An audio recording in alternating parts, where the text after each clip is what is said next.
Chapter 1. Sound shifts from ice retreat to first river valleys, quiet ambient water flow in background. Picture land waking from ice.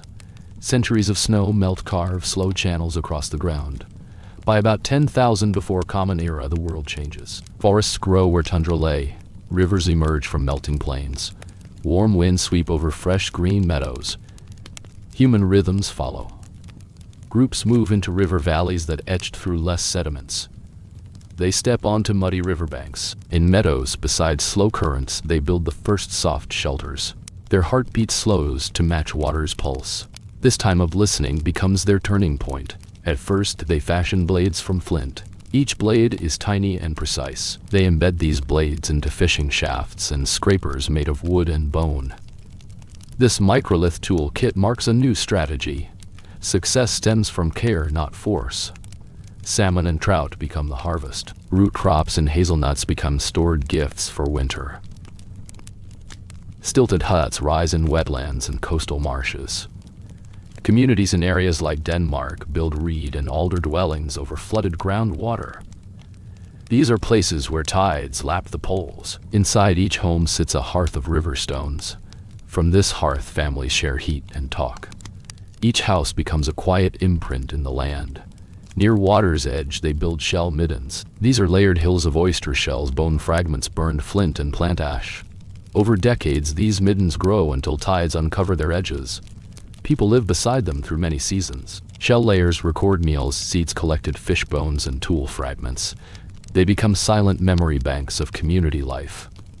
Further south, along the Danube Valley, people settle at places like Lipensky Ver. Houses are trapezoid in shape, with limestone clay floors and stone-lined hearths. Inside each hearth sits a carved figure shaped like a fish-human face. These sculptures are placed behind the hearth edge. Salmon, carp, and sturgeon supply daily meals. Sculptures gaze quietly beside firelight in houses that stand for generations. At these river settlements, power is not in one leader. Influence rests in those who craft tools well, who preserve food long, or repair nets quickly. Gossip serves as moral guide. A person who hoards salmon may find fewer fish next year. A failed blade leads to trust broken in whisper. Agreements are held in record of tokens and care. Daily life hums with ritual. At dawn, fire sparks drift upward as fish scales glint in chilly air. At dusk, families gather by embers as smoke curls toward rafters. Children trace shapes in clay walls of huts. They press small pebble tokens into soft plaster to mark hunts, rains, or fish runs. No script emerges, but memory is etched in clay shapes and shelled filings beside hearthstones. Over time, people migrate slowly northward, following rivers toward Baltic estuaries. They carry hazelnuts in woven baskets, seeds wrapped in bark, and small pebble figures. Each carries tokens to mark home places. Settlements spread, river valley corridors become social highways. Yet memory remains tied to hearth and shell pile, not to any written chronicle. By around 9,000 before Common Era, these narrative acts converge. Ice has withdrawn. River valleys carve life, carve life. People gather seeds, catch fish-shaped tools, store food, and build rituals. Tool blade shapes record memory of craft. Middens record meals of daily life. Stone sculptures record belief in river spirit selves. Tokens carry memory when families move on. Breathing grows calm. Let the steady sound of imagined river water fill mind. Imagine shell fragments under firelit sky and small flint strikes rhythm near woodpile. Feel fire warmth and glide of smoke into rafters. Hear soft scraping of tools on bone or reed. There is no urgency in these sounds, only rhythm shaped by seasons and water cycles. Story does not roar or forge empire. Story unfolds in quiet. It is shaped by fish runs and fish catches. It is carved from fire embers and clay tokens pressed in shadow at dusk. It is carried forward in pebble memory and hearth ritual across valleys that emerge from ice. When you open eyes again, remember this first chapter of human change. Land transforms from ice to forest. Settlements arise beside flowing water. Tools shrink, but precision grows. Middens become mountains of memory. Sculpted stone watches over hearths. River valleys become memory highways, and human time begins its journey from hunter brainstorm to keeper of rivers and seeds.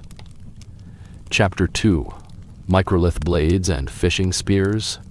Soft rippling water under dawn light. Imagine a time when attention turns from giant beasts to rivers and streams. A small change in tool making becomes a revolution. By about 9,000 before Common Era, communities across newly forested areas begin crafting stone flakes so fine they fit the size of a child's thumb. Each blade is precise. These are microlith blades. They are carefully flaked pieces, often measuring around 1 centimeter long by half a centimeter wide. These blades form parts of larger tools. Crafted for scraping, cutting, hafting, they form an assembly of survival. These microliths are placed together in wooden shafts or bone handles with plant resin or pitch. The result is a composite tool. No longer is a single heavy stone needed for hunting. Instead, a series of small blades creates multiple razor edges. Composite arrows, barbed fishing spear tips, small sickles, and finely angled knife edges now expand human reach. Tools become modular and even portable. Replace a broken blade quickly and continue. An open fishing spear made of wood and barbed microlith point reaches into water pools. Tip catches a slippery fish. The fish is pulled up against a reed net. Nets are made from plant fiber spun by women beside fire. These new tools shift diet. Fish from rivers become reliable food. Hazelnut and root gathering continues. Meat from forest animals still played a role, but fish becomes organized and stable source of food. Sites across northern and central Europe reveal many of these composite points.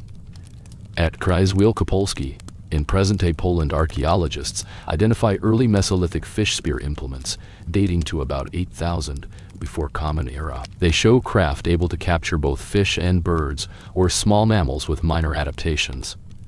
Tools are mass-produced in cores and then distributed. Each day, hunts follow the river's flow. Further south, the Iron Gates region of the Danube supports vibrant communities attuned to water. At Lepenskiver, people live beside rapids. Their diet consists heavily of carp and catfish and sturgeon. Fish bones in excavation remain far outnumber those of land animals. Isotopic tests show human bone chemistry responding to aquatic diet. Almost 80% of calories come from river resources in some seasons. Over hearthstones, archaeologists recover stone clubs or hammer blades that seem made for stunning large fish before spear retrieval. Stone sculptures of fish-human faces gaze over basalt hearths. These expressions record the significance of river life in material culture. Craftsmen carve bone needles and digging barbs. Each blade sets into shaft with fiber cords wrapped tight. At these sites, tool making becomes ritualized. Each morning, the blade kit is counted and prepared. Arrows are inspected at glint of dawn. Spears are sharpened. Fire pits are lit from last ember. A ritual to secure fish abundance.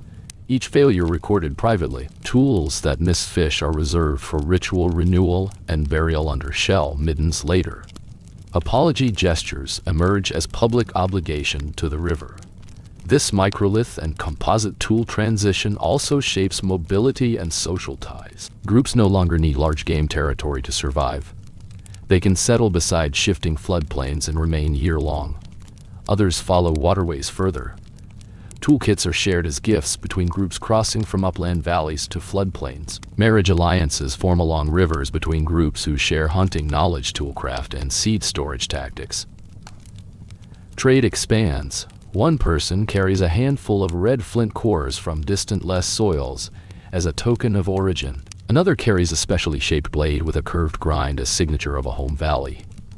Seeds melding with tools and baskets speak identity. The material culture becomes memory in miniature. Stories of convictions and failures pass in hushed whispers by firelight. She misaligned blades in the shaft, and the spear bent. His arrow shaft broke at splash point. These stories shape who makes tools, how children learn, and which families hold feasts when fisheries overwork. By late Mesolithic, around 7,000 before Common Era, these tool sets become classic. Stone knife blades, harvested wood and fish gut and dried meat. Barbed spear tips return seasonally for salmon runs. Sharpened flint scissors and fine barbs cut nettles flax for weaving. Tools for shell. Middens carry symbols of identity. Middens record not feast waste but tool exchange rituals. The era shapes memory in subtle ways. The hum of blades against handles, the scent of resin, the flicker of wood smoke at dawn, as fish scales are washed and stored in baskets. The quiet skill resets human strategy. This chapter ends beside the river. In your mind, draw a curve of blade on spear, headlights a glint in water. Feel the hush of trees and featherweight of nets. Chapter 3. Shell middens as memory hills. Background. Subtle rustling of shell fragments, distant waves at a shore. Picture a huge mound rising beside coastal dunes. Over centuries, people open shellfish and toss shells behind them. Shellfish and toss shells behind them. In northern Europe, one such mound near Limfjord in Denmark stretches over 140 meters long, 20 meters wide, and nearly 2 meters thick. Others rise similarly along coasts of Latvia, Britain, and Scotland. These are not natural hills, but the silent refuse of thousands of meals, slowly formed kitchen middens over centuries. Over time, they come to hold not only food remains, but memory and identity. The people who build these shell hills are part of the Ertebol culture. For generations, they live beside the sea and march inland through marsh and forest. At each meal, they collect oyster mussel and snail shells, fishing bone, and discarded tools. These items are carefully layered beside small hearth pits. Each layer forms a granular year ring of river and sea life. The shell middens become chronological markers of survival and seasons. But these middens are not only about diet, they shape social identity. Families and groups begin to claim parts of the midden edges as markers of effort. Shell layers become territory lines. Flaked flint points embedded in middens near hearths record tool makers. Traces of fish ribs and bone points mark quantities taken by households. Children grow up hearing stories of past sea runs and storms remembered through midden layers. Memory is recorded physically. Further inland at river may exist stone mask sculptures beside hearths. At the Danube Gorge at a settlement called Lepenski Ver, people live near rapids for thousands of years. Over hearths they carve stone heads with fish-like features. Around these hearths they consume sturgeon, barbel, carp, and duck. Bone and shell jewelry piles up beside homes. These shell piles seem smaller than coastal middens, but serve similar roles as household refuse heaps and silent archives of everyday life. At both coastal and river settlements, shell middens act as both record and ritual base. People gather on top of them to hold feasts. They rehearse ancestral stories. They bury blunt tools beneath shell layers as offerings. They bring seed kernels to scatter over shells in memory of ancestors who died in cold water. Middens become living palimpsests of belief. Daily routines revolve around these memory hills. In early spring, groups return to certain sectors of the mound and renew fallen layers with cleaned shell and clams. Children learn to sort fish bone from shell and to weave reed mats over midden tops. Pecked pebbles and clay tokens become embedded in mid-layers as talismans of memory. Victories at fish traps or success at tool craft enter the midden in ritual order. Every sediment layer carries social meaning. Power in the village rests in how well one reads or cares for midden memory. One story holds that a woman carries a token shell into the midden and says, "Let these memories of my mother's fish preserve our spring." Another story says a pot of clean water sits for 3 nights over a midden. If it turns murky, the harvest is cursed. A missing shell can inspire ritual conflict at feasts. Middens mediate rumor, memory, and justice without codified law. These shell hills also shape migration and alliance. When families move to a new coastal stretch or river basin, they bring a portion of midden, shell fragment decorated with fishbone or sieve pattern, to embed in a new mound. This practice anchors identity in new territory. The transported fragment is a memory token linking past and present. The physical midden is a social tool of belonging. By about 4000 before Common Era, shell middens wane in some regions as diets shift toward grain storage. Yet memory persists in other forms. Clay tokens stored with grain mimic shell layers and structure. Hearth altars mimic midden form by layering ash bone and flint. Legacy systems echo the physical midden tradition. The shape remains though the material changes. Now, breathe out. Let the image settle of layers of oyster shells shading into muscle, then fish bone sediment. Hear soft crunch underfoot as you step upward. The mound is dense with history and quiet with memory. Each layer you touch belongs to generations of dinner's tools shared, and feet steady in coastal breeze. Chapter 4. Stilt houses on marsh shores. Background ambience. Gentle water ripple, distant reed rustle. Imagine a lake edge where grasses wave in mist and water rises with every thaw. Families stand on wooden platforms raised above marsh ground. These are stilt houses. Poles sunk into mud support floors made of logs or woven reed mats.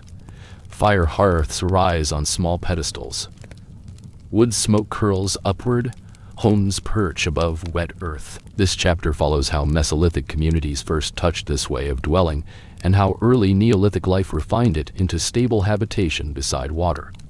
At first, these homes feel fragile. In earlier times, people occupied raised banks of lakes only in high spring or flooding. But by about 7,500 before Common Era, some groups in regions like northern Germany and southern Denmark begin to build simple platforms. These supports rest on bark-covered mats to protect against damp. Fire pits rest on raised sand trays. Roof beams and wall poles carry reed thatch. These houses are sturdy enough for weeks of autumn nut roasting or shelter during river floods. On Duvansea Peat, sites archaeologists find excellently preserved remains. Thin layer mats appear beneath hazelnut roasting hearths. Bark and wood fragments show platform zones at edge of former lake islands. Radiocarbon dating places occupancy between 9,000 and 8,500 before Common Era. Shelters emerge not for year-long stays, but for seasonal camps. Yet these platforms foreshadow later stilt architecture. People gather in small clusters of 4 or 5 huts each year when hazelnuts ripen. Wooden planks connect the huts. Fish traps set in still water rest beside houses. Bark mats cushion the wet ground. Fire hearths safe from moisture. These dwellings allow social life above marsh without drying soil. Collective labor planks stakes and bark weaving builds each season. Each regeneration surface becomes communal ritual site. As centuries pass, these seasonal camps transition into more permanent stilt villages. With the spread of grains, women carry seed sacks instead of only nuts.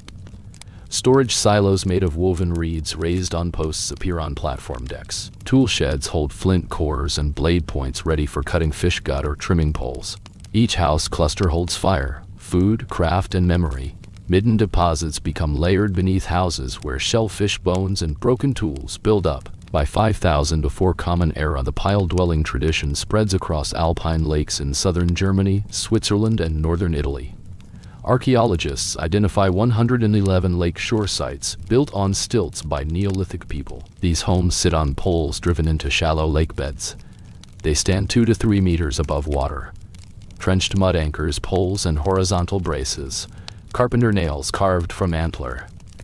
Human footsteps leave mark on bottom sediments. Oxygen-poor soils preserve woven baskets, textiles, crop remains, and wooden tools for later study. Must Farm in England offers vivid insight into daily life on stilts. Wooden beams align in neat rows. Circular rooms built 2 meters above tidal fence. Fireplaces ripple above floorboards. Even a recycling bin holds bone fragments and fish scales. Neighbors share meals. Children leave toys. Spears rest in corner bundles. Until tragedy by fire froze the moment. Houses collapse into mud pool preserved as if time froze. Back in earlier marshland Mesolithic worldview, each house cluster carries memory. Families tape fish-scale talismans to house poles. Each mist morning they adjust poles to mirror moon through reed roof beams. When a trout appears in water below beneath the house, children toss clay token discs into reed basket.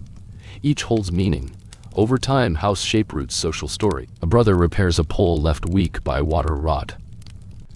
The next year rains fail, rumors say pole spirit disapproved. Stilt houses become authority structures too. Elders direct who leads harvest shipments into lake boats, carved from pine wood. Each house cluster sends one paddle rower. The Duvensee paddle found in Germany measures over 50 centimeters in pine wood. It created water reach far beyond swimming for small fish. Gifts of polished paddles sealed alliances between hut clusters. Boats become routes of trade and rumor, carrying seeds across lakes and rivers. Seasonal rhythms emerge around planked walkways. In autumn fire, spark circles mark renewal of planks. Community meetings happen on large platform that serves as meeting hall. When a plank rots beyond use, rumor suggests a spirit is restless. People invite seers to realign platform boards and sing to water spirit. Harvest met Leopold allows seeds to store better. Rainy years threaten house stability. Water rises to deck level. Community gathers to raise house clusters by small increments. Solid timber braces slide under pole joints. Bark mats dry out near hearth zones. Each platform lifts inch by inch until safe. This shifting architecture becomes part of seasonal schedule. Silence prevails inside at dusk. Embers glow in stone bowls raised off floor. Smoke exits no chimney, but through roof thatch into dark sky. Each house stands among reeds, tethered to mud and water. Inside, family members recite fish runs of summer. Stones collected from rivers and dreams recorded in bark mats. Night thickens over water. At dawn, slender poles glint in mist as pole tips mark horizon light. Women fetch grain in woven baskets and lean over deck to cast porridge into water waiting fish. Toolkits hang from beams like ritual warnings. Missing bone points cause fish to vanish. Children whisper stories of father whose blade bent before he caught salmon. This chapter ends with you breathing in mist over wooden floorboards. Imagine a plank slowly rising from time sealed under reed mat. Hear light splash of owl flying overhead. Feel grounded in water memory. Chapter 5. River spirits and fishhead sculptures. Ambient whisper of water at dawn. Faint echo of flint tool tapping. In the heart of the Iron Gates region along the upper Danube, Mesolithic families begin to see power in river shapes and fish faces. As carp and sturgeon warp beneath cold current, the people carve stone heads into logs above their hearths. These fish head sculptures take quiet form, not of gods crowned in gold, but of river spirits molded from river pebbles. In this chapter we follow how networked fishing, sculpture, and ritual knit together belief across generations. At Lipensky Vir, people live in planned trapezoid houses aligned in fan shapes toward the river. Floors are made of hard limestone clay. Hearths sit at the long axis of each house. Behind each hearth rests a carved stone head. These are not random busts, but fish-like human faces with pronounced brow arches, wide fish-like mouths, and focused eyes. They can measure as large as 60 centimeters across. Often made from yellow sandstone cobbles gathered from shallow rapids, these heads hold a quiet presence in household space. Each appears connected to overall layout of hearth shrine and later burial pits beneath. Within the triangle of hearth, altar floors coins a sense of river god presence. One sculpture dubbed Foremother is interpreted as female water spirit. Another, called Progenitor, is thought to embody male force of the water world. Collectively, there are 50 of these heads across the site.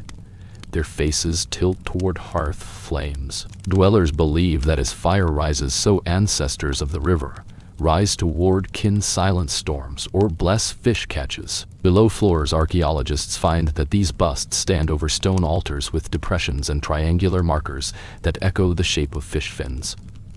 Together, the shapes form figure and altar as home memorial. Hearthstones placed in alignments draw a human silhouette of house. This architecture holds no writing yet. Memories reside in lines of engravings, tiny spirals carved into stone heads that match patterns on plaster floors, maps of river eddies, and seasonal harvest paths.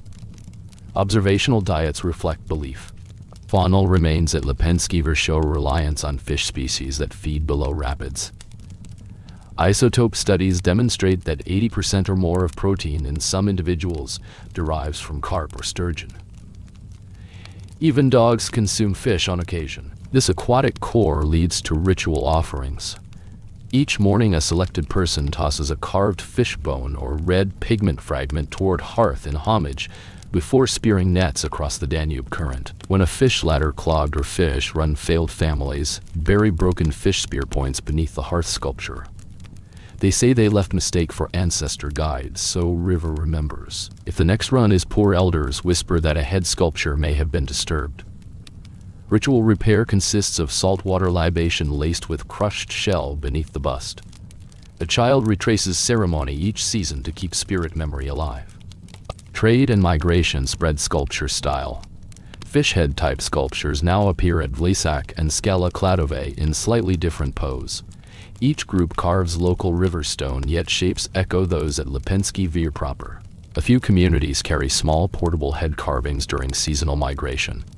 The carvings serve as memory tokens to call river spirits toward distant coasts or new floodplains. The sculptures anchor shared identity across water networks and echo of hearth patterns.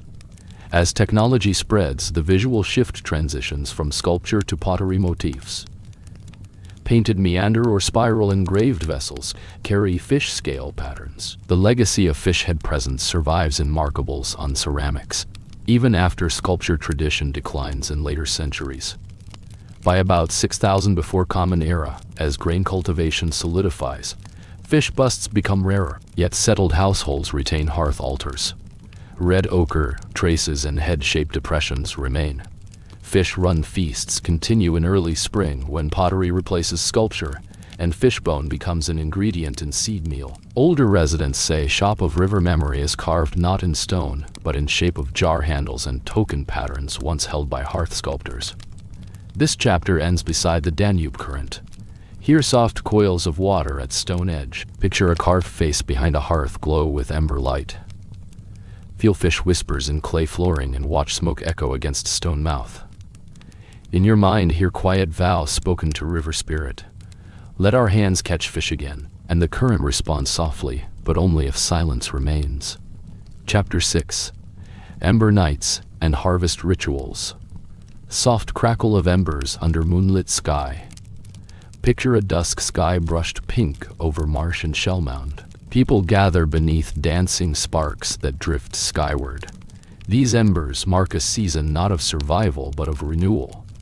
By about 7000 before Common Era, large gatherings orbit hearths sheltered under reed and bark. Ember nights spring from fire rituals honoring first autumn catches and hazelnut harvests. This chapter follows how feasting by fire sparked new belief and memory in Mesolithic life. The culture, now called Urtobol, remains anchored largely to shell midden villages across Jutland, southern Sweden and mainland northern Europe. By this era, coastal camps are seasonal hubs, dense layers of oyster and mussel shells punctuating life's rhythm. With regular autumn hazelnut groves ripening, communities begin to hold annual ember festivals by midden margins. Fire pits get built anew each year. A circle of stones encloses embers. Sparks rise as people stand barefoot upon old shells to recite the year's harvest. Fish run witnessed, nuts gathered, wildfowl harvested, and berries stored. Into these fires are tossed offerings: broken fish spear tips, deformed flint knife blades, whole hazelnuts, reed-woven baskets filled with surplus grain or stored bulbs. Each sacrifice carries whispered appeal. Let salmon appear again. Let rains return. Let our winter stores endure. Fire becomes altar. Ash becomes shared script of seasons. Amid these feasts, small amounts of cereal, barley or wild wheat, begin to appear beyond hunting zones. While grains are not staples, they become part of ember night rituals. Women grind a few kernels with bone pestles, roast them, mix them with fish oil. From this emerges a viscous gruel offered in reed cups as communal symbol. The spark of first grain signals memory of future seasons. Children attend ember nights barefoot beside shell flashes. They weave hazel branches into nets, hang them by fire pits. They press clay tokens into soft bark to mark fish scales or hazelnut patterns. Each token is a memory fix. A past year's failure, a parent's festivity, a future vow. Mapping of reef and dune begins in those tokens as legacy. Smoke is gentle but charged. Some elders paint their faces with rivers of red ochre, harvested from seasonal breach pits. As they waft through embers, they recite clan lines of salmon count and seed offerings. When whispers speak of theft or greed, they are answered with ritual apology. The person stands upon coals with a clay disc in hand and declares, "Let my memory reflect fair harvest." The community blows embers into smoke, and the apology becomes ash. These harvest rituals reshape trust. Memory becomes shared burden. Partnerships between households form over fish trap success rates. People trade bead nets for fish bones or hazelnut baskets filled with seeds. A person who monopolizes fish traps may not receive tokens or invitation next season. Gossip spreads.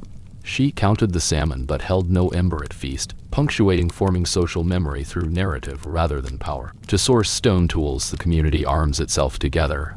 Groups dance strung fish bones like necklaces beneath ember arcs. One group crafts long net dip feeders. Another fashions fish traps of hazel stakes. All buried these craft tools under midden layers with symbolic meaning, buried so spirit of water remembers their pact. Next season, nets that survive in midden layers may be read by febrile children as memory scripts. Let this trap remain green with water.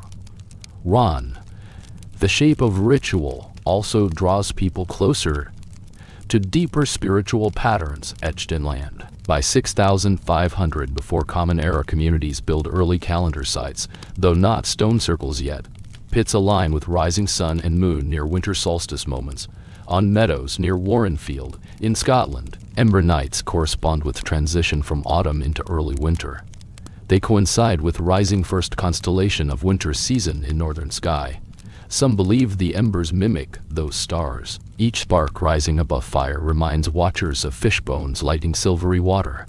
Memory becomes celestial. By 6000 before Common Era, harvested seeds, smoked fish and charred fire pits led to mummy-like preservation in peat bog zones and Oklo Island shell mounds. Yet the rituals survive as culture beyond remains. Pottery fragments in early funnel beaker transition period carry ember and fish scale motifs. Clay discs hold oval scoring marks recalling spark patterns. Hearth pits on floodplain settlements host dried fish oil stencils. The imprint remains, though traditions shift. Tokens, middens, and vessel shards carry memory into transition to agriculture. Across hunter-gatherer river networks, these ember festivals anchor alliances. Where gifts once took form of flint tools or nets, now collective cooking and seed sharing emerge. Fish stands crackle near reed ovens lined with oyster shells.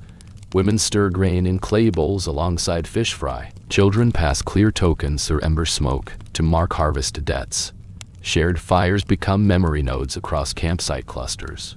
When winter dawn settles and embers cool, there is quiet. Smoke rests on ground. The community sleeps in a circle around midnight fire. The shell midden glows faintly. A child awakens and sees stars mirrored in ash. They cradle token discs, seeds in bark bowls, dried fish skins under reed mats. They hear quiet promise. Memory warms through cold. Chapter 7. Hazelnuts and reed baskets. Background. Distant crackle of fire and faint rustle of reed baskets. Imagine wind through hazel groves in autumn. Twisted rods brush the forest floor. Hands pluck the fat nuts from clusters. In the Mesolithic era, hazelnuts were more than seasonal snacks. They became survival stores. People across Europe harvested these nuts by the thousands. They cracked them over heated sand pits atop bark mats. They stored them in reed and hazel baskets for months ahead. This economy of nuts and baskets reshaped social and ritual life around fire. At sites such as Duvensee in northern Germany, archaeologists uncover layers of tens of thousands of shell fragments around fires. Each autumn, families visited for short stays. They roasted nuts in heated pits and cracked them on sandstones, leaving behind shells that formed compact midden deposits. Radiocarbon dating places these camps between 9,000 and 8,500 before Common Era. Biochemical models show hazelnut energy could fuel nearly half of daily calories for some groups. The scale of nut procurement and roasting marks a defined seasonal economy centered on plant storage, not hunting. By the late Mesolithic era, in cultures such as Ertebol, on Jutland, and along Baltic shores, hazelnut collectives became integrated into feasts. These communities built fire pits surrounded by reed mats, ideal for nut roasting. They winnowed husks into storage baskets and traded nuts as social currency. When young children pressed tokens into clay, they tracked fish runs or hazelnut loads as vows to river ancestors and grove spirits. Through this period, reed baskets emerged as vital craft forms. Poles cut from straight hazel rods provided flexible frames. Women wove baskets using willow and dogwood split into cords. Cordage impressions later found on pottery suggest basketry influenced early vessel shaping techniques. Hazel split rods not only served food storage, but also structural ties in temporary shelters and fish traps. The repetition of this weaving tradition points to early craft specialization within communities. On coastal camps of central Sweden and Scotland, archaeologists identify circular huts with thatched roofs. Inside each one lies racks lined with reed mat trays. These elevated trays hold dried fish and shelled hazelnuts out of damp soil. Children learned to weave reed strips at these hearths. Finished baskets were sealed with mud paste and pigment to extend shelf life of stored nuts.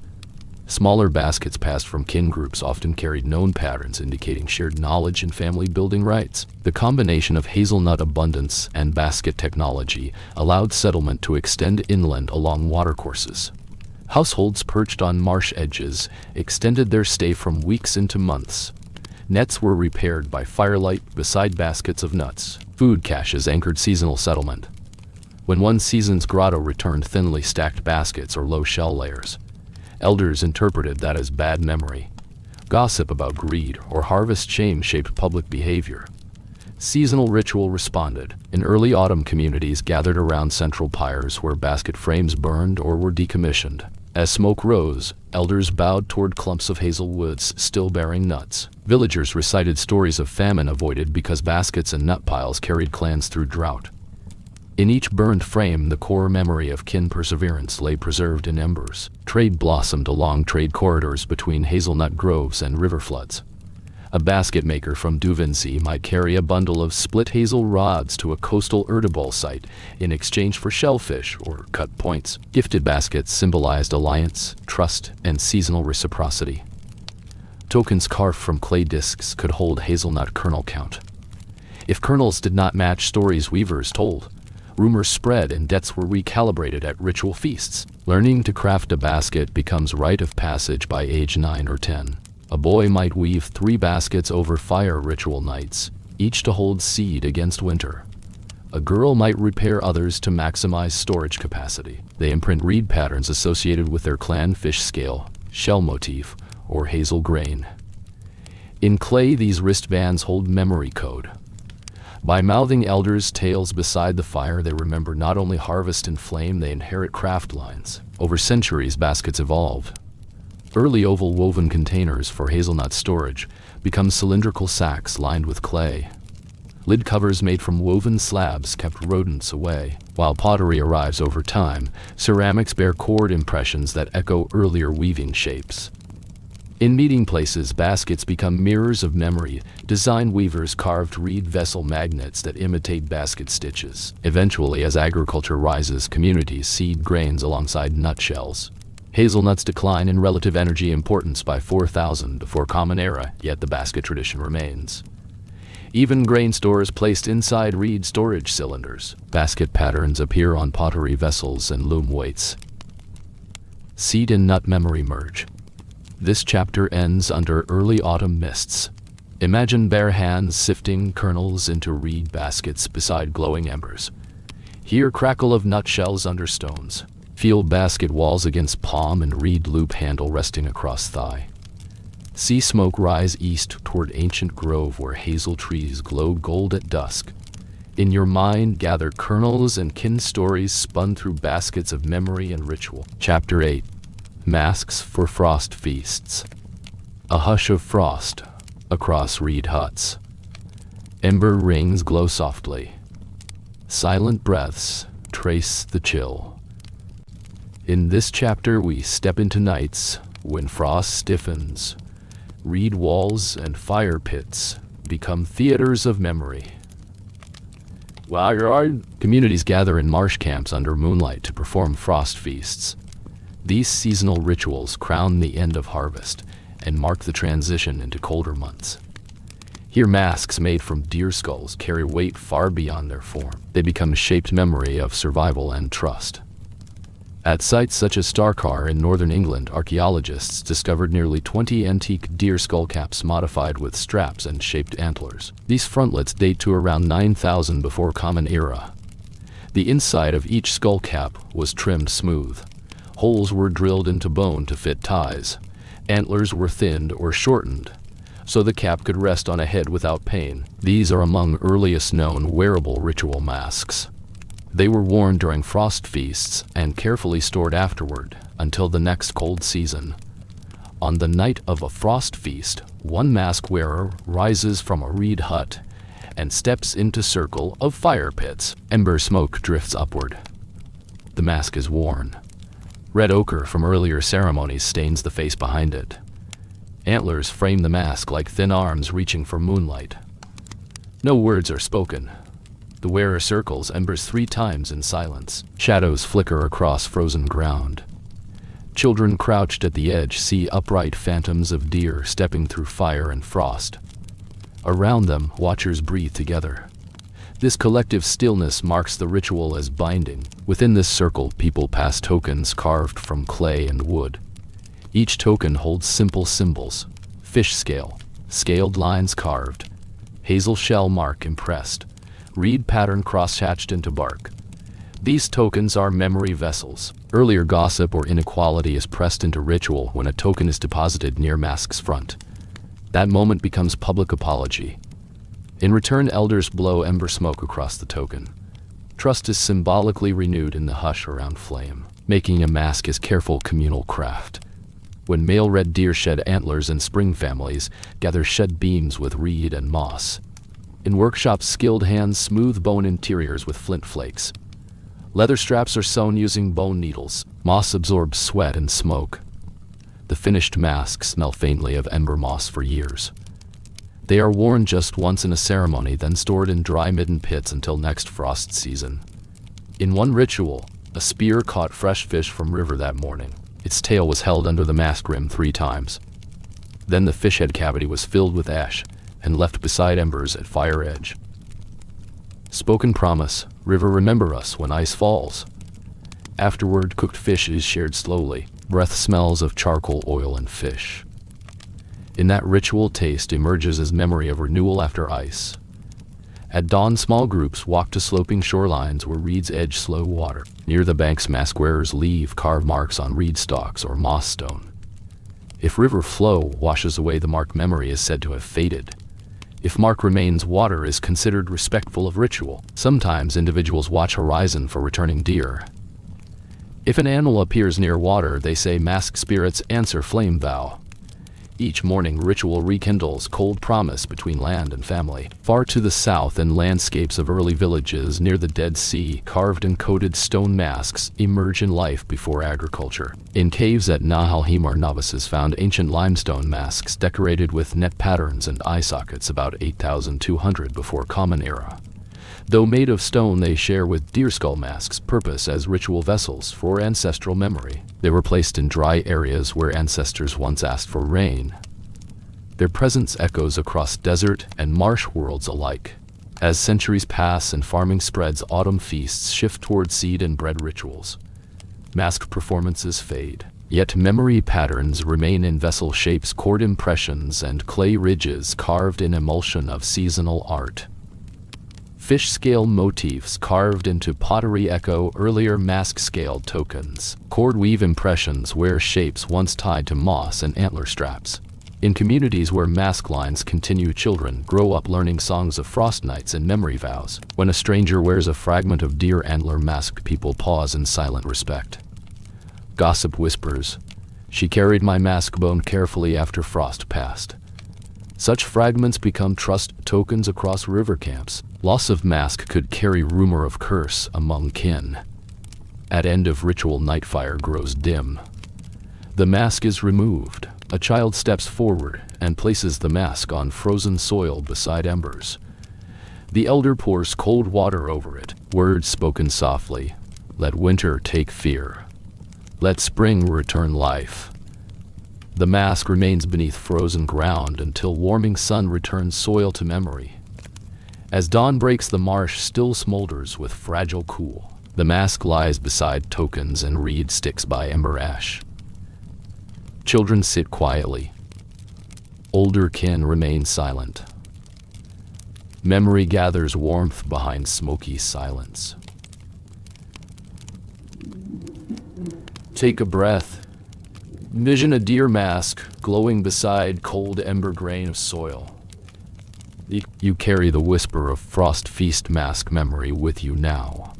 In dream tonight, wear your own antler mask and vow ember promise between seasons. Chapter 9. Shared nets and river festivals. Slow water flow, rustling reed beds by river bank. The clack of stone tools and soft chatter of voices pulled across early evening. Night settles beside broad freshwater rivers. Children watch elders knot fine cords into mesh nets beside fire pits. Cast brushes over surface ripple with movement. By early evening, Mesolithic or late Mesolithic bands living on river shores gather nets and tokens by water's edge. These are river festivals, a season of renewal rooted in community, memory, and fish. Across northern Germany and southern Scandinavia, people weave cork floats from bast fiber. Nets stretch wider than a man's reach. Under soft moonlight, they share not knowledge. Each fisherman ties a stone float carved with clan pattern. Each basket maker knots mesh with reed imprint of a familiar pattern. Together they prepare cast nets for ritual throws. Ritual begins when these nets are shared around embers. One household offers a barbed fish spear or basket and yields a net to another clan house. The recipient ties a token carved from hazel or bog oak, a fish scale motif or shell pattern. This gift circles flame thrice. Token is kissed or pressed into ember ash to seal promise. We will share the river. When envy arises, someone may fail in turn. Gossip surfaces. She cast only mossless float, then held no board candle at communal fire. That memory may exclude her net the next season. Net casting itself becomes ceremonial. On festival day, groups wade waist deep into chilly current. Elders guide novices in stepping rhythm. Nets full of migrating carp or trout lift through current. People chant quietly at dawn as nets glow gold. Fish count is recorded on reed tally. When fish pour out of mesh, one yields fish head over public stock at water's edge. Water is said to remember names carved on knotted floats. Bodies and nets merge in river praise. At sites such as Lepenski Veer along Danube River, teams gather nets in trapezoid communal huts that face the river. Fishhead sculptures cast 5-meter shadows when fire lights pools beneath dwellings. Their community layout forms invite nets and tokens into public space. When a new clan arrives, they offer carved net floats ornamented with patriline symbols. These tokens hang at waterbank until echo of their arrival fades. It is record of presence carved in wood. In areas tied to Ertebol culture, they make larger nets for autumn herring runs. Nets become shared responsibilities and symbols of intervillage pacts. Dense coastal camps near Limfjord reveal nets stored carefully atop bark mats. Some floats and mesh are knotted each year. Flowing water becomes ritual site where mesh and basket serve the same function.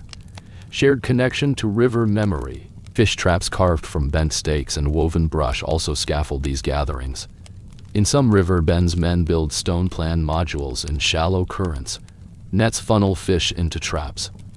On festival night, the traps are broken and boiled fish is shared. Each bone arrangement echoes earlier scattering of burnt burrs to honor river deities. Children press tokens of fish fins and net float symbols into soft clay ash near fires to mark fish count. Tokens become offerings to spurt a fish return. Trade and alliance form networks between rivers and shoreline camps. Net makers traveling across plains offer spare float or mesh in exchange for hazelnuts shells or nettle cord. When rivers swell, people shelter in lawn houses that open onto the river bank. They store nets, tokens, and carved floats beside hearths. Tokens become handwritten memory, carved in wood instead of sealed clay. Over centuries, these customs seed river memory. Fish scale motifs appear in pottery later made by farming neighbors. Net mesh weave impressions become decorative print around jar lips in early ceramic communities. River festivals shift into agricultural rituals, yet remain as transfer site of trust. Gifts of nets become seasonal contract. Tokens become proof of return vow. Fish counts record alliance, not just catch. Tonight, as river water flows quietly, you may imagine standing ankle deep beside early fires. Listen for net cord brush and slow evening wind. Feel water reach calf. Watch shadow of carved float over ashes at turf edge. You hear echoes of river fest mask over candle panel across thousands of years. Shared net memory lives on in your breath. Chapter 10. Houses of clay and gathering shells. Gentle wave wash of shell strand. Soft crackle over hearth-warmed clay floor beneath open sky. An evening breeze drifts across the shell-laden banks of a slow river. Embers glow low in central hearth. Here people shape a new way of living. Clay is pressed into earth floors and walls. Shells are gathered into mounds that mark memory of bounty. Together they create houses of clay and the first dances of pottery and possession. In many Mesolithic camps by estuary and lake edge we find broad shell middens built from oyster, mussel, and clam. These layers show repeated visits across generations. Each shell deposit is evidence of season returning fish and nutrients. Family clusters remain in one place long enough to build hearth ceremonies over shells. Clay walls are pinned with reeds, bark, and woven mats. Floors are trodden into hardened surface. This is architecture born from less wood and more earth. Archaeology shows such stable dwellings using clay floor and post walls between about 9,500 to 6,500 before Common Era along river terraces and lake rims. By 7,500 to 6,800 before Common Era, the first pottery vessels appear in coastal hunter-fisher communities in northern Germany and Denmark. Scientists now call this pottery tradition pointed baseware. Pots have angular base and rounded shoulder. They are fired in open fire rather than kiln. Each pot bears impression of string or net across the rim, a weaving trace that points to shared cord technology across craft lines. This pottery is not a token of farming but a response to shell and fish storage. Thin vessels appear in shell midden layers. The residue of marine fat and fish oils inside them suggests slow cooking of shellfish and small fish. This pottery belongs to people who otherwise live in forager huts. It records a moment when clay becomes vessel and vessel becomes memory of sustenance. Meanwhile, in a well-known Danube settlement called the Penske Veer, people from about 6,300 before Common Era shape houses on terraced ridge facing the river. Houses are trapezoid in plan with smoothed clay floors made of limestone earth mixed with ash and dung that hardens like cement. Each floor has installation areas of carved stone and a hearth set inside. Around the perimeter, people gather in circles for ritual feasts and token exchange. Clay walls and earthen floors hold memory of fish counts and shell gatherings. Architecture becomes heart of ritual record. In this world, shells are more than food remains. They become tokens of alliance, offerings, and boundary markers. Along the estuary, people choose slate slabs or bones to carve glyphs that echo shell curvature. They tie shell rings to net floats. They embed shells in clay floor near hearth as marks of belonging. Each house defines identity not only by grain or seed, but by fish scale and shell strand. As populations near lakes, shores, and coastal rivers gather these symbols, shells become social register. Clan nets bear carved floats. Net floats mirror patterns in pottery rims. Families weave nets at dusk beside houses and imprint reed weave onto clay pot rims. They compress reed cords into clay to leave trace of cordage. When new people arrive, they offer a fresh floating net and carved shell token instead of seed. In return, they receive right to share hearth and enter house circle. Rain silhouettes reveal house clusters surrounded by trenches filled with hearth ash and broken shells. These features map household memory scaled over time. One cluster at a Danish camp shows about 1,000 artifacts layered in ash deposit over a hearth. 20 clay shards lie aligned with cord patterns. Dozens of shell fragments drift in thin later along floor edge. This deposit forms memory archive of migration, harvest, and feasting among riverside clans. Each home is built anew only a few times per century. In hushed ceremonies, elders smooth earthen floors and stir ashed sand into clay. They recall seasons when fish ran thin or when shell harvest failed. They say remember when the nets returned late and ember smoke flickered long into dusk. Then they lay shells in patterns of respect and gift them to riverside neighbors. These acts shape future memory duties and craft obligations. To construct such a dwelling, people gather stone posts, reed mats, and clay mortar.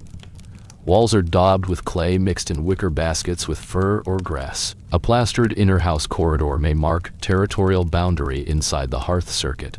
Moss mats line recessed niches. Each niche contains shell jar or net, float carved from bone. Layers of ash and shell ground flattened clay passage between daily labor and ritual space.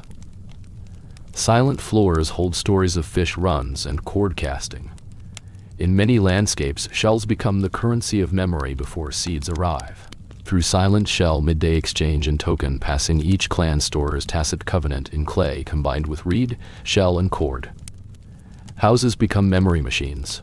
Walls bearing impressions of nets, floors bearing mark of shells, pottery vessels, shell beads, cord floats, and reed nets become contract items, exchanged at feast time beside hearth. As settlement evolves into early farming centers, households adopt grain-based feasts, but memory remains tied to shells and clay imprint.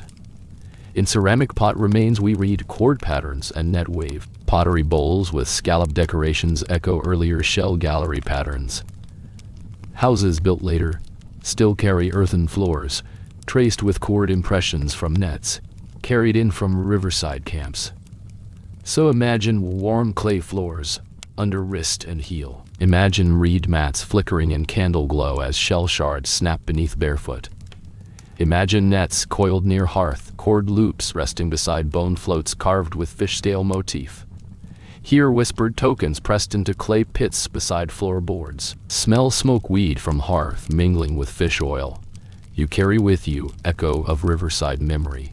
Houses made of clay gathering shells shape first stable memory across seasons and kin in Mesolithic world. Chapter 11. Motion among stone and token lines. Gentle river breeze murmurs across wide fields at dusk.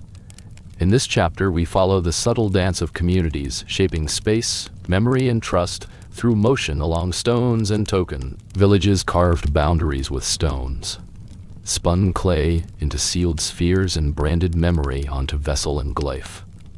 Ownership emerged not through force, but through quiet movement beside grain fields and river banks. On flatless plains, clans set upright field markers made of wedge-shaped stone carved with spiral motifs. Each stone points toward its respective family's field and bears a carved glyph signifying clan identity. One stone shows 3 tightly wound spirals, belonging to what later archaeologists label as kinline A. A nearby stone bears angular double column lines indicating kinline Bais plot. These stones are not abstract markers, but living claims. Anyone removing or defacing them is said to be inviting dispute. At plowed ridges and pastures with thick grass, hunters and harvesters gather at dawn to exchange tokens. One clan member brings a small clay cone representing sheep. Their neighbor brings a flat disc for barley. Each token contains a promise or debt. The tokens are pressed flat, tied to reed bundles and handed across fingers beside smoke and grain. Tokens without corresponding harvest or herd holding lose meaning. Bound by ritual, motion becomes contract. By 4600 before Common Era, large token economies emerge. Clay discs and cones multiply. Craft is specialized. Token pairs are sealed inside small, handcrafted clay envelopes tied with reed vines. These sealed spheres, termed bully, carry token pairs for herd and grain trade. Each sphere acts as record lock. Once sealed, it is worn smooth and durable. When handed from one clan to another, the sphere retains the memory of the transaction within. In settlements of the Vinca culture along the Danube River basin, potters stamp their clan glyphs into jar handles and lids. A vessel with 3 parallel lines marks it as belonging to kinline A1, with double comb line, belongs to kin line B. These glyphs may track seed quantities, clan identity, or loaned livestock. A pot missing its stamp may invite rejection from grain stores. Pot shapes become written word without script. During inter-clan land agreements, elaborate meetings unfold at painted clay rings, drawn on riverbank earth. Elders display piles of sealed spheres, reveal discounts and restate commitments allowed. Kinline offered 2 cones and 4 discs, sealed in sphere 3. Observers listen. Rumor may surface later if sphere fails or numbers conflict. Dispute is resolved not by warfare, but through repeating exchanges at the same painted ground point each season. Token exchanges evolve into ritual benchmarks. Mobility connects villages. Coastal weavers bring reed mesh baskets to river villages where clan potters bring glyph vessels. Each gift includes a float carved with identifying sign pressed into pottery handle. Moss encasing and cord pattern on floats match glyphs stamped on vessels. The gesture unites fish traders, vessel makers, and seed borrowers under shared protocol. Certain lineages gain reputation as grain record keepers.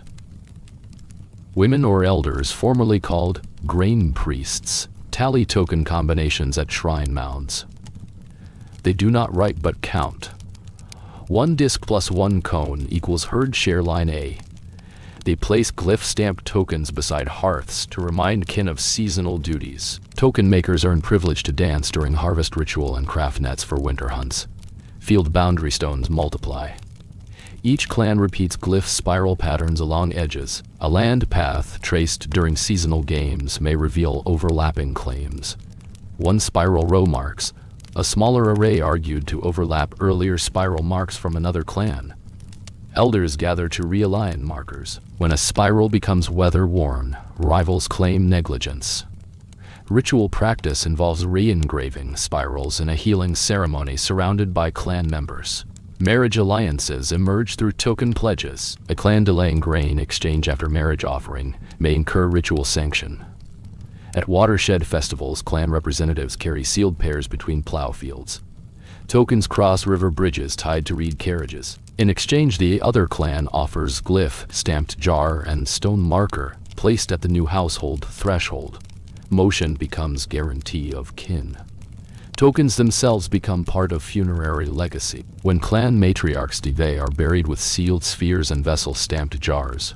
Glyph marks on pot handles indicate inheritance lines. When longhouses are rebuilt, descendants uncover pot shards and buried spheres beneath hearth layers. The tokens and glyphs claim memory in fire and bone across years. Over time, overlapping dog-drawn wagon roads follow river valleys. Harvest teams tread stone paths from mound to mound. Glyph clusters appear on pots across thousands of years in wide terrain. One house cluster on a Danube terrace shows identical double-comb glyph. Impressions found 50 river miles apart. An indication of clan migration. Memory link and token codex shared along waterway. Let your breath slow as you walk across plowed field edge past carved spiral stone. Feel token shapes pressed into your palm. Hear small clay spheres pass resting finger to finger beside incense smoke. You carry memory of seed and herd within you. When you return home, press token into soft hearth ash before storing in reed bundle. Motion becomes memory, and memory becomes your own story. Chapter 12. Dry winds and migration echoes. The faint rustle of dry grass sighs across eroded fields. A desert wind touches lush terraces with dust. Night fades over dried river channels. Clouds have thinned. Around 6,200 before Common Era, human worlds ripple with the first great climate tremor in 6 millennia. The sudden 8.2 kiloyear event brings an abrupt cool pulse across river valleys, less soils and coastal marshes. Rain retreats. Seed fails. Hearths crack shut. Villages tremble at the edge of memory. Scholars now believe that some Neolithic settlements once rooted by rivers grew quiet, though not always emptied. In Syria at Tel Sabi'abayad, a village remained occupied long after rainfall waned. Other communities abandoned fields and turned toward higher basins. From Anatolia to Central Europe, grain from hilly terraces becomes sparse. Migration edges outward. People follow water along river lines into upland terraces and less hills. Homes shift. hearth fires move. Yet just 1,000 years later, the second great shock arrives. Around 4,200 before Common Era, the 4.2 kilo-year event intensifies drought across West Asia, the northern Levant, and the steppes. Rivers shrink, marshes dry out, storms grow rare. In Mesopotamia, cities fade. In Anatolia, trade networks splinter. On the Pontic steppe, grasslands thin. In response, people begin to move again. On western Eurasian plains, Proto-Indo-European pastoral clans push into abandoned Danube Valley farms. Their leads become herders with cattle and horses. Some skull lines indicate urgent travel across plains. These early Yamnaya communities adopt wagons, hooves, and mobile camps. Shared burdens and rituals travel faster. Grain and herd networks slip as far as Hungary and the Carpathian foothills. When new faces appear at harvest circles, people whisper that strangers speak with horse breath, not seed song.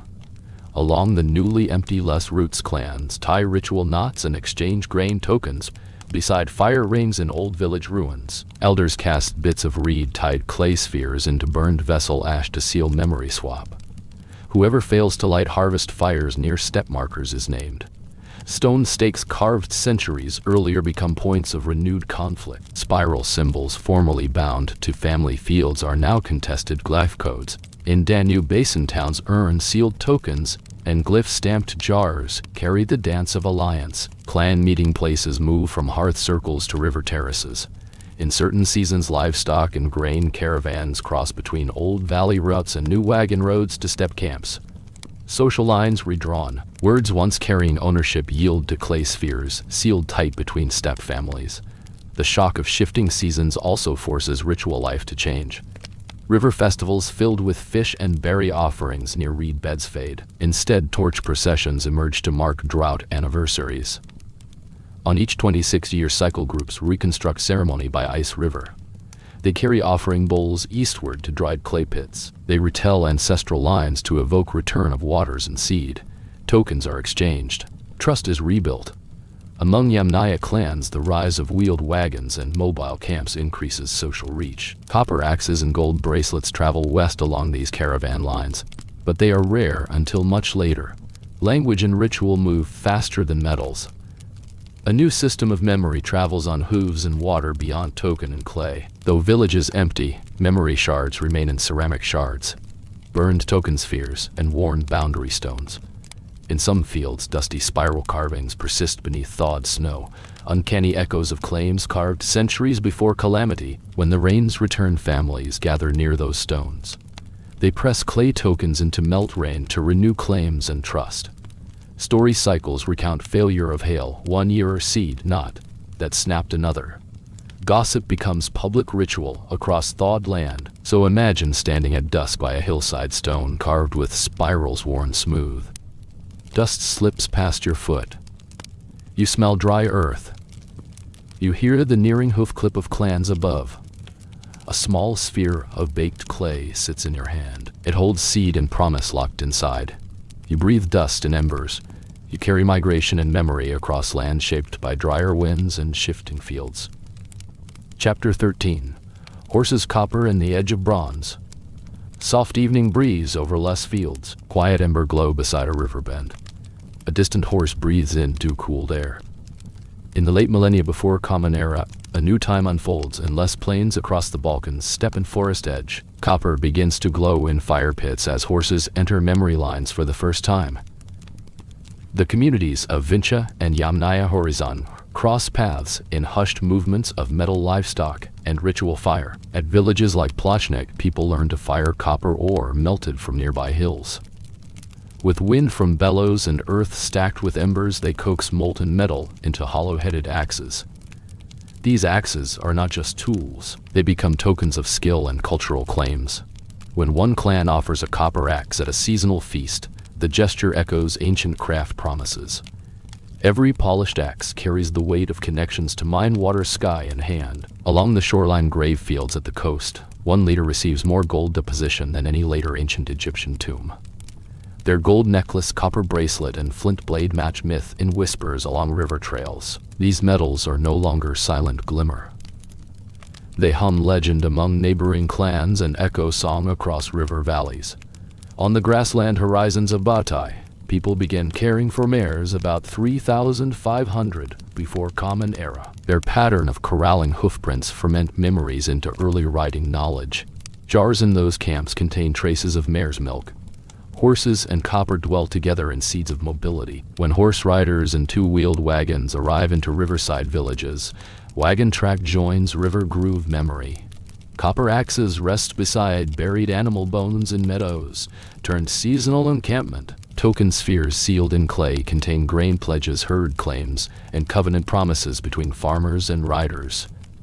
Riding stress lines in human bone and copper flash side by side at grave sites. During ritual forge days, apprentices hold metal tongs and glow beneath kiln light. Elders pass copper axes as gifts beside hearth circles. Those who accept without oath among clan lines invite rumor that the river will not feed their harvest. The next season's yield depends on ritual pact, not force. Horses open paths through less ridges into new fields, but also carry rumor of unrest. Some say a mare's hoof wears copper dust into pasture. Others whisper that a broken copper blade inside seed pit brings famine. Horses and metal become carriers of allegory and moral register in quiet tale exchange. A shinier axe emerges in finds near Plochnik about 3,700 before Common Era. It carries tint of tin alloy. Many elders say the blade glowed with strange omen. No one touches it lightly. It passes among pledgers in silence. Fire historians mark it as first alloy forge long before Bronze Age bloom. Wall pots in Vincha homes carry stamped marks of spiral comb lines and clan flake brushes. A vessel stamped on its base signifies clan claim. A sealed token has one of these marks pressed onto its lid. This glyph and the copper blade belong to memory motif, not just decoration. They record ownership and ritual promise across hearth, nets, and fields. In funerary cache next to river, a woman is buried beside both copper axe and set of stamped tokens. A waterborne glyph pattern winds over vessel lip. Clay discs carry same pattern rolled from cord mesh. The burial speaks in silent rhythm of metal memory and clan inheritance. Children learn early that a copper axe is not only tool but message. They carve spiral glyph lines on jar handles and token lids before they learn to till. Their stroke becomes memory grammar. They learn that erasing or misplacing a glyph is akin to erasing the clan claim itself. Even after planes shift in metal roads, quiet villages, the memory remains. Carbon silhouettes of axe head burn into cooking pits. Clay tokens murmur to the earth around hearth circles. River memory lives in copper patina horse, bite cord print. As you stand on riverbank at dusk, feel copper weight in palm. Sense clay token smooth around coil knot beside grain sack. Let quiet hoof echo around field edge. You carry memory of metal horse and seed promise toward seasons yet to come. Chapter 14. Bread bones and the human body in transition. Soft crackle of a hearth, distant coo of a dove at first light, rhythmic grind of a stone tool. In this chapter, the focus rests softly upon the fragility of human form as the weight of grain becomes daily ritual. Between 10,000 and 3,000 before Common Era, the human body endures stress from dietship. Bones and teeth record the slow passage from hunter-gatherer resilience to Neolithic vulnerability. Facing the first cultivation of wheat barley and pulses, communities discover abundance yet also weakness. Around 5,500 before Common Era, within linear band ceramic farming villages near the Los Plains, a little under one-half of adults show tooth decay during life. Nearly 70% have signs of enamel bands indicating childhood disruption to growth. These marks appear as deep horizontal grooves across teeth. Silent signals of hunger, illness, or weaning too early. The emergence of this damage parallels the rise of carbohydrate-heavy diets and less varied nutrition. As early farmers grind seed into flour, the tempo of disease gains voice. Cribra orbitalia and porous bone lesions prevail particularly in children who lack iron-rich food.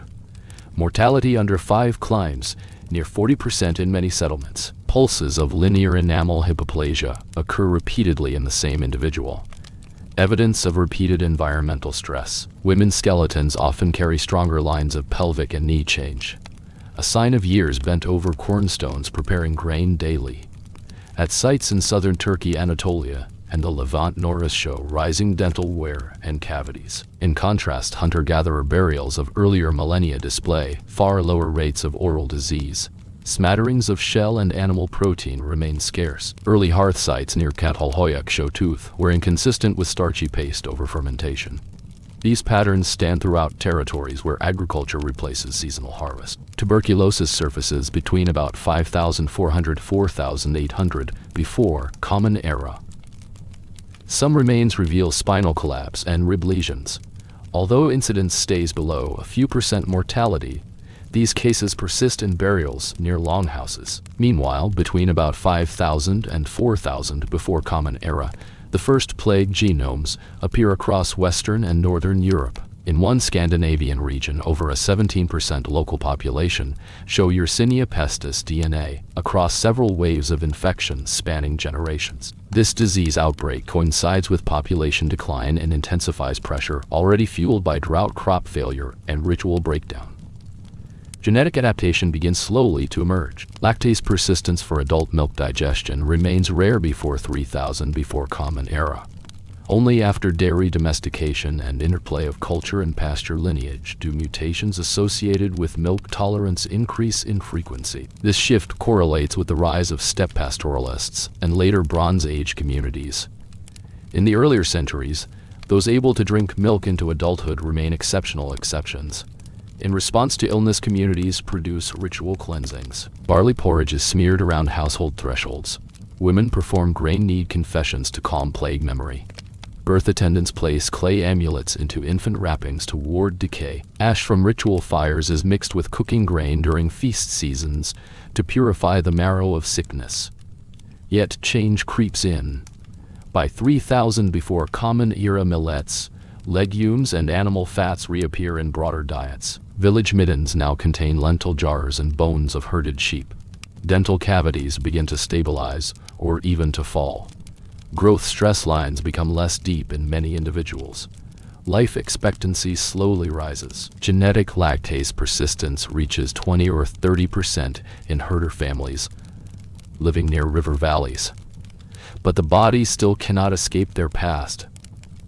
Enamel defects remain in older generations. The arms and torsos of women record stiff joints from sets of seated grinding kneeling work. Vertebrae tell stories of early wear from carrying grain baskets. Even as diseases fade, bodies carry faint harmony with seasonal hardship and cultural change. Enter a quiet dusk. You stand near a winnowing floor by a cooking jar of mixed millet, barley, and goat broth.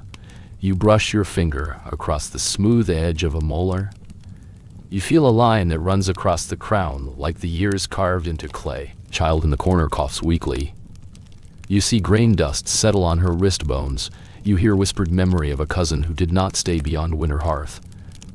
This is the slow pause in human history, where seeds take root inside body and bone. The story continues in ritual diets, mask feasting, and grain counterspells. When you feel ready, say wider to begin Chapter 15.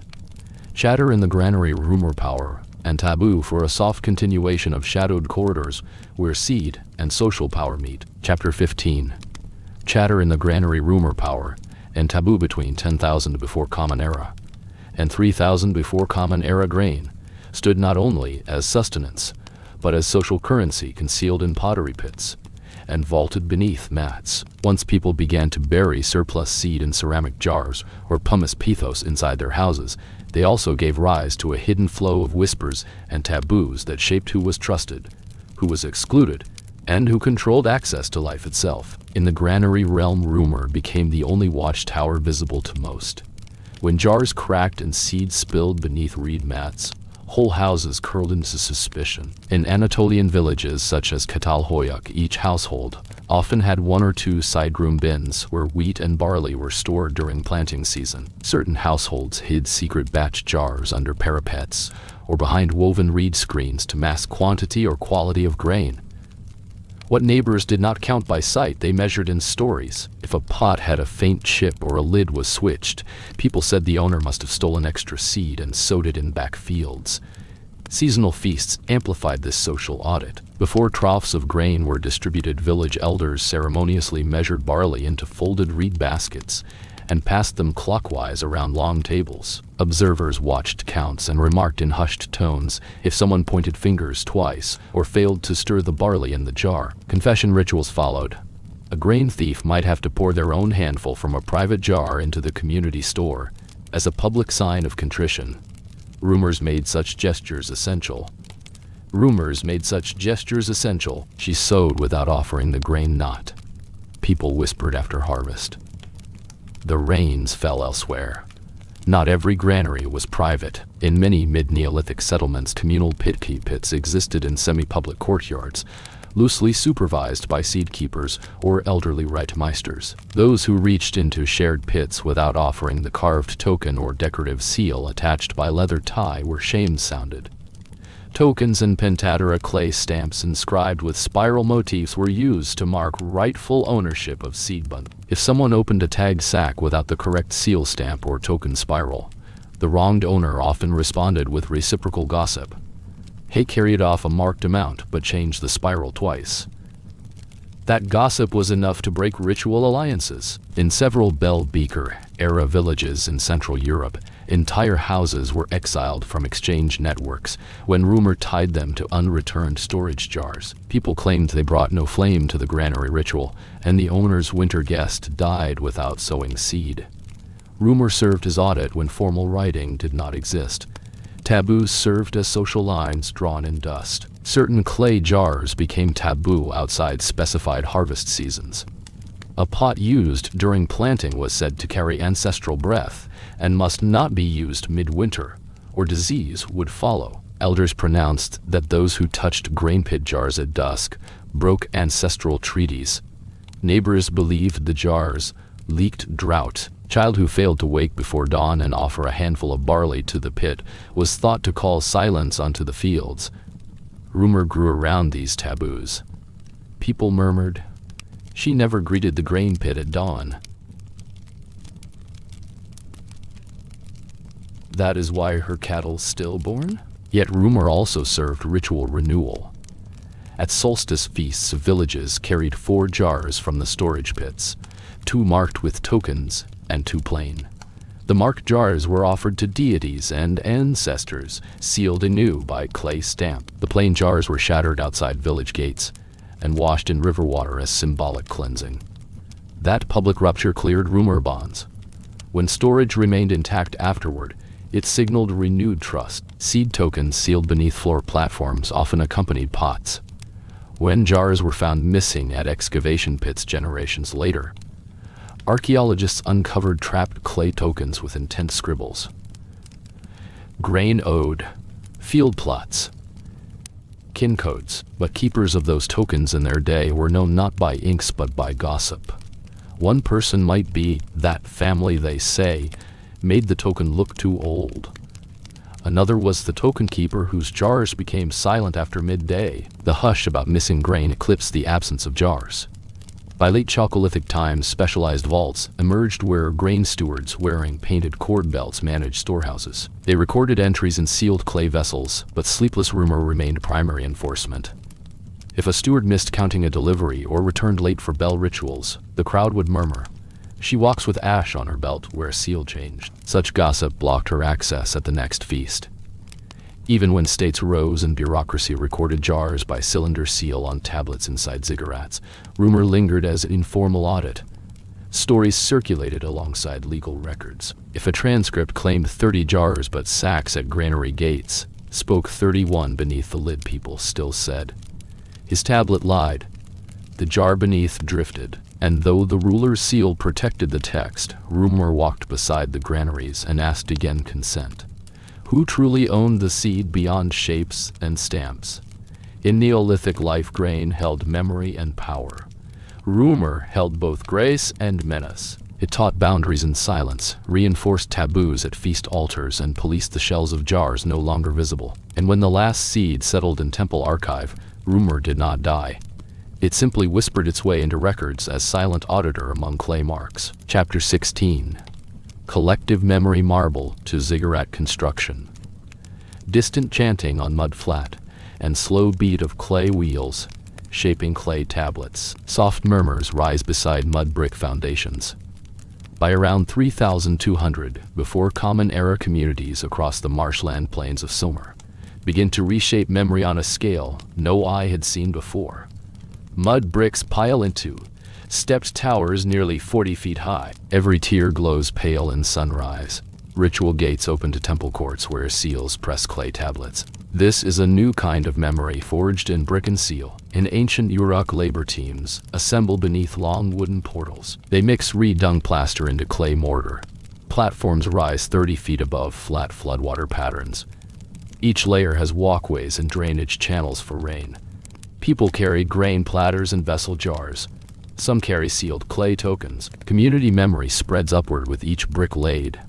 When priests pour offerings on temple thresholds, the sound echoes far beyond stone walls.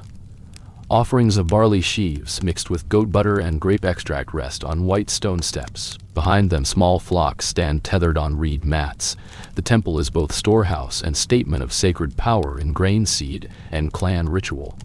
By 3000 before Common Era, tokens evolve into full script. Literate clerks press wet tablets with pictographs of grain rations, cuneiform for goats and oxen, and lists of labor days. These tablets replace knotted straw bundles and clay discs. Yet sealed tokens still sit beneath doorways to ward miscounts and grain theft rumors. Each seal cylinder imprint becomes assurance of account integrity.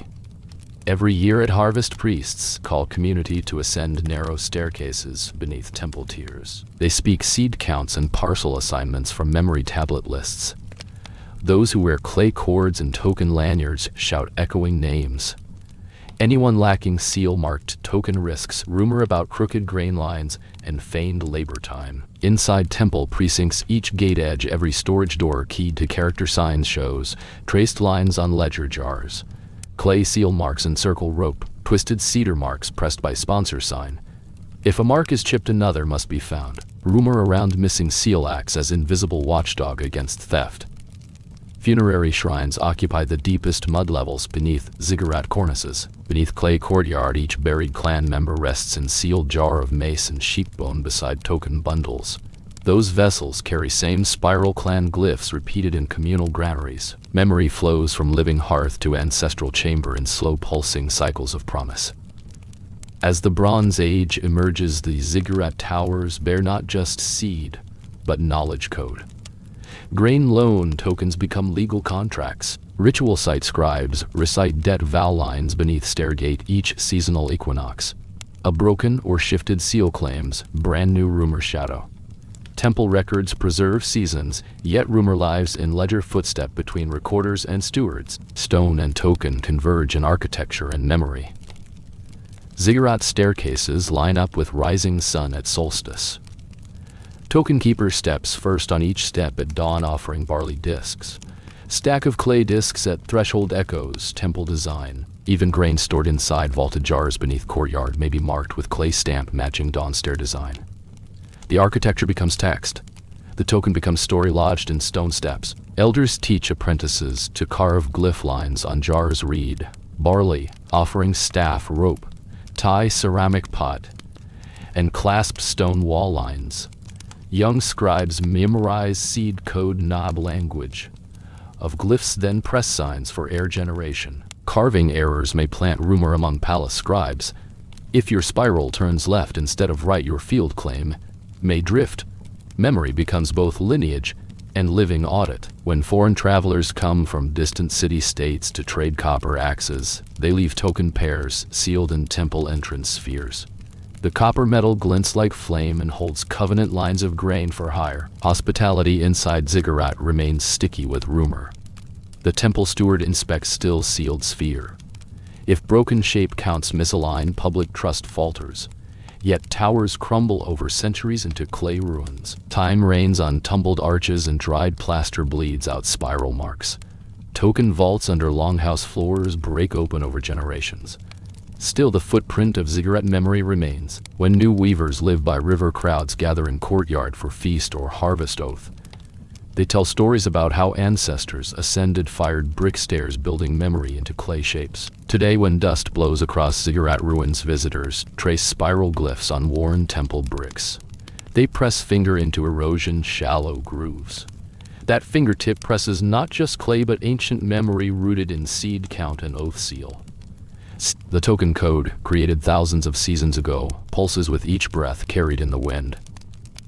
Imagine standing beneath ramshackle arch in cooling dusk. You press palm to ripple worn brick. You feel imprint of seated scribe who pressed tablet there long ago. You sense faint echo of swollen clay sphere, tying token lines to temple stone. This memory remains, shaped by mud, stone, seal and seal marks beneath rising dawn.